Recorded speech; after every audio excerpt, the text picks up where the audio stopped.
राज ठाकरे तुम मुझे साथ देते रहो इसके अंदर। सर ये पूरे सिर्फ मीडिया मेरे साथ में रहा ना तो बाकी के इनको तो सबको नंगा करके छोड़ दो। सर तर राज ठाकरे उद्धव ठाकरे हाँ सोबत यावे म्हणून फ्लेक्स लावले राहिलं काय रे बाबा? तुम्हाला काय वाटतं? कुठे चालले आम्हाला माहित नाही आहे। तुम्हाला काय वाटतं दोघं एकत्रित येतील भविष्यात? क्या देखो, सत्ता के लालच के अंदर कौन कहाँ चले जाएगा किसी को कोई बोल नहीं सकते है उसमें। और जो परिवर्तन हो रहे हैं उसमें मुझे तो ये लग रहा है कि आने वाले दिनों के अंदर इम्तियाज जलील भी मुख्यमंत्री बन के आ सकता है। काही शक्य झालेला आहे आता। तुम्ही कपाळावर हात मारून घेतला, एवढं विचित्र राजकारण झालं, संताप होत आहे सगळं ह्या सगळ्या घडामोडींमुळे। मग काय म्हणजे तुम्ही बघा ना, आता मी नीलम गोरेंच्या बाबतीत हे बोललो होतो की पुण्यामध्ये दादोजी कोंडदेवचा जेव्हा प्रकरण सुरू होतं तर त्यावेळी हीच नीलम गोरेंची रेकॉर्डिंग पोलिसांनी केली होती, मी नाही केलं होतं। आणि ते फोनवर काय बोलत होते की आपल्याला कुठे कुठे गाड्या जाळायचे आहे, स्वारगेटला आपल्याला बसेसला जाळायचे आहे, एक्सप्रेसवेला आपल्याला जाम करायचे आहे, त्याच्या बाबतीत कोणी बोलत नाही। म्हणजे मला तर असं वाटतं की त्यांनीही ते फाईल काढली असेल कि ताई तुमची ये फाइल काढू का आम्ही?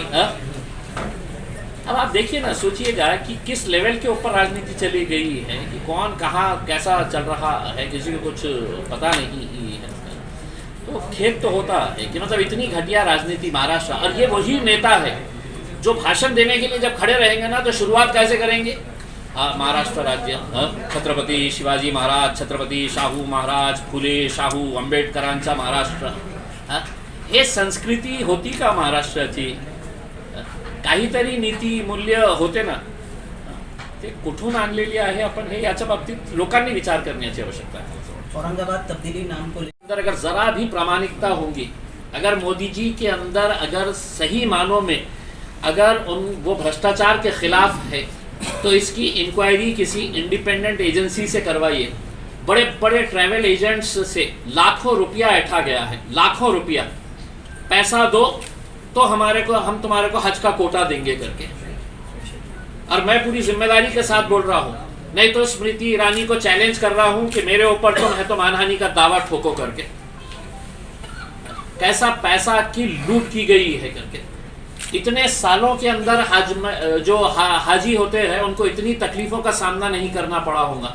आपने खुद ने वीडियोस के अंदर देखा होगा कि जिस कमरे के अंदर 5 लोगों के 7 लोगों के रहने की यह है कैपेसिटी है, वहां पर 20-20 लोगों को ठूस के भरा गया है वहां पे। तो ये हमने तो कहा था कि भाई हज की सब्सिडी आप कैंसिल अगर करेंगे तो आप वो पैसा जो है सही मानों में उसका इस्तेमाल करिए। तो हज की सब्सिडी कैंसिल कर दे रहे हैं, और जो इंसान पूरी जिंदगी भर की कमाई अपनी उसके ऊपर जमा करके रखता है कि मुझे आखिरी में हज के ऊपर जाना है, तो तुम उससे है तो कहीं एक स्टेशन के ऊपर 80,000 रुपये, हमारे पास से 88,000 रुपये। और ये पूरा मतलब ऐसा नहीं है कि एक एयरलाइन, जो कौन सी एयरलाइन थी वो जिसने बिड किया था यहाँ पे, गो एयर ने हमारे लिए यहाँ पे औरंगाबाद से बोला कि मैं हाजियों को लेकर जाऊंगा करके। टेंडर भर दिया, टेंडर मिल गया, तू उड़ाने वाला है, और अचानक बोला मेरे जेब में पैसे नहीं है पेट्रोल डालने के लिए। बोला मैं नहीं उड़ा सकता, मेरे पास पैसे नहीं है, खत्म हो गए मेरे पास पैसे करके। तो ये भी एक स्ट्रेटेजी के तहत ये किया गया है कि तू बिड कर, तू औरंगाबाद का ठेका ले, तू नागपुर का ठेका ले ले, और एन वक्त के ऊपर तू हाथ ऊपर कर दे कि मेरे पास पैसे नहीं है पेट्रोल भरने के लिए करके। फिर हम क्या करेंगे, दूसरे एयरलाइन को लेके आएंगे, और वो एयरलाइन बोलेंगे नहीं मेरे पास तो अभी हवाई जहाज ही नहीं है, अगर मेरे को उड़ाना है तो मेरे को इतने पैसे ज़्यादा देना पड़ेगा करके।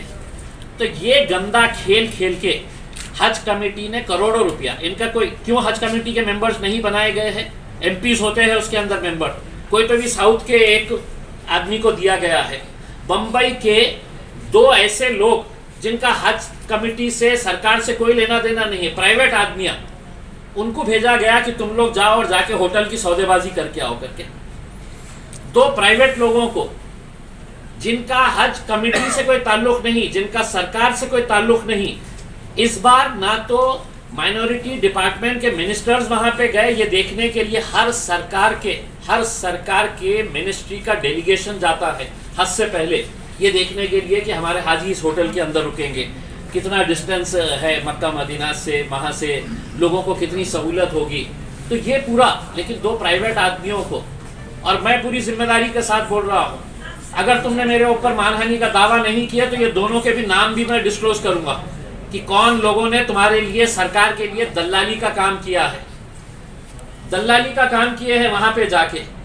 मैं तो जितने भी हाजी लोग हैं उनसे ये दरख्वास्त करूंगा कि वहां पे अल्लाह की बारगाह में दुआ करिएगा कि अल्लाह इनको नस्त नाबूद कर दे, ख़त्म कर दे, इनको बर्बाद कर दे, जो ये हज के लिए जो बुजुर्ग लोगों को जो तकलीफों का सामना करना पड़ा है, और इस बारे में कोई भी बोलने के लिए तैयार नहीं है सर। वहाँ पर लेकिन मुझे मौका मिलेगा तो इनको पार्लियामेंट के अंदर उधेड़ के फेंकूंगा मैं। सर वहाँ पर भी उनसे पैसे एक्स्ट्रा पैसे लिए गए, और ये जो हाजियों का पैसा है ये डायरेक्ट बीजेपी के अकाउंट में है। देखिए, मैं आपको बता रहा हूँ कि ये घोटाला जो है ये कई 100 करोड़ रुपए का है, कई 100 करोड़ रुपए का। मैंने खुद ने कितने सारे बड़े बड़े ट्रैवल एजेंट्स देश भर के, जिनके पास 150 का कोटा है, 200 का कोटा है, साहब हमको जीरो कर दिए हैं, हमको दिए नहीं है। मैं बोला फिर कैसा करे है करके, तो फिर उनका एजेंट आया, बोला इतने पैसे देना तो फिर आपका एक कोटा रिलीज करेंगे करके उसका। अगर ये झूठ है तो मैं तो तुमको चुनौती कर रहा हूँ, मोदी जी तुम्हारे ऊपर भ्रष्टाचार का आरोप लगा रहा हूँ। तुम मुसलमानों के साथ जो ये ज्यादती किए हैं, जो स्मृति ईरानी जो माइनॉरिटी की मिनिस्टर है, तुमको चैलेंज कर रहा हूं मैं। अगर है तुम में हिम्मत तो 8 दिन के अंदर मुझे नोटिस भेज के दो। तुम भ्रष्टाचार तुमने किए हैं और करोड़ों रुपए का भ्रष्टाचार किए हैं तुमने। कहाँ पैसा गया है ये सब निकल कर आएगा अगर इंक्वायरी कराएंगे। लेकिन इंक्वायरी कराएगा कौन? कि जो नरेंद्र मोदी ये कहता है कि राष्ट्रवादी कांग्रेस 70,000 करोड़ रुपए का घोटाला, महाराष्ट्र बैंक घोटाला, महाराष्ट्र सिंचन घोटाला, महाराष्ट्र कौन सा घोटाला है, खनन घोटाला, बड़ी लिस्ट लंबी है। वो लिस्ट जो प्रधानमंत्री भ्रष्टाचार का समर्थन करने वाला है उससे हम कैसे उम्मीद करेंगे? अब सिर्फ उम्मीद यही करेंगे कि हाजियों हाथ उठाओ हरम शरीफ में और दुआ करो कि अल्लाह इनको अपनी जगह दिखा दे। जो तुम्हारे साथ ज्यादती हुई है बस अल्लाह की बारगाह के अंदर दुआ करो इनके लिए। सर बोर्ड की जो मीटिंग मैंने खुद ने तो देवेंद्र फडणवीस साहब और एकनाथ शिंदे साहब के साथ पूरी मीटिंग के अंदर ये कहा था कि साहब हमारा हज हाउस बन के तैयार है, उसका उद्घाटन आप कर लीजिएगा करके। उन्होंने मुझसे कहा कि हम दोनों आना चाहेंगे करके। मैं बोला आप पूरा मंत्रिमंडल भी लेके आ गए तो हमको कोई प्रॉब्लम नहीं है उसमें, लेकिन वो अभी तक उद्घाटन का समय नहीं दे रहे हैं। हमारा उनसे यही कहना है कि अब हाजी वापस आ रहे हैं, उससे पहले अगर ये फ्लाइट से पहले अगर उद्घाटन अगर हो जाता है, और बोल नहीं सकते है कि आज आप मुख्यमंत्री है कल रहते क्या नहीं रहते हैं करके, तो जितनी जल्दी है तो कैंची लेके घूमिएगा। जहाँ कुछ दिख रहा है कि वहाँ पे फौरन जाके काट दीजिएगा उसमें, तो आपको आपके नाम पे बिल फट जाएगा, उसमें आपका नाम रहेगा वहाँ पे। और हमको उनको लाने का मकसद ये है, उनको लाने का मकसद ये है कि भाई हज हाउस का हम तुमसे रिबन कटाएंगे और आम खास का ऐलान करवाएंगे कि आम खास के ऊपर हमको स्टेडियम बनाने का है, इस वजह से बुला रहे थे।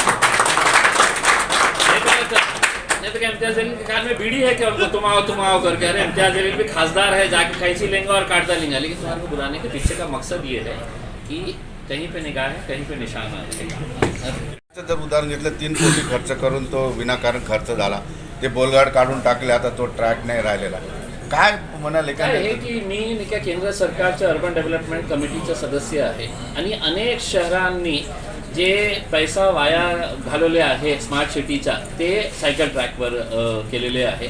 आणि हे प्रकारचे जे हे टाकले होते त्यांनी प्लास्टिकचे बोलगाड जे आहे ते कुठेही सक्सेसफुल झालेले नाही आहे। तर हे मुद्दा मी मीटिंगमध्ये उपस्थित केलं होतं की हे कशा प्रकारे आपण केलेले आहे, हे पैसा का आपण वाया तर त्यावेळी जॉईंट सेक्रेटरीने असं उत्तर दिलं होतं की सर हे एक्सपेरिमेंट होतं आमचं आणि आम्हालाही मान्य आहे की स्मार्ट सिटीचं जे फंड आहे त्याचा 90-95% जे आहे चांगल्या पर्पजसाठी युटिलायझेशन त्याचं झालेलं आहे, पण काही नवीन प्रयोग करण्यात आलेले होते आणि ते विफल झालेले आहे। आणि त्याच्यापैकी हे जे रस्त्यांचं जे आहे ते मला वाटतं की ते फेल झालेले आहे.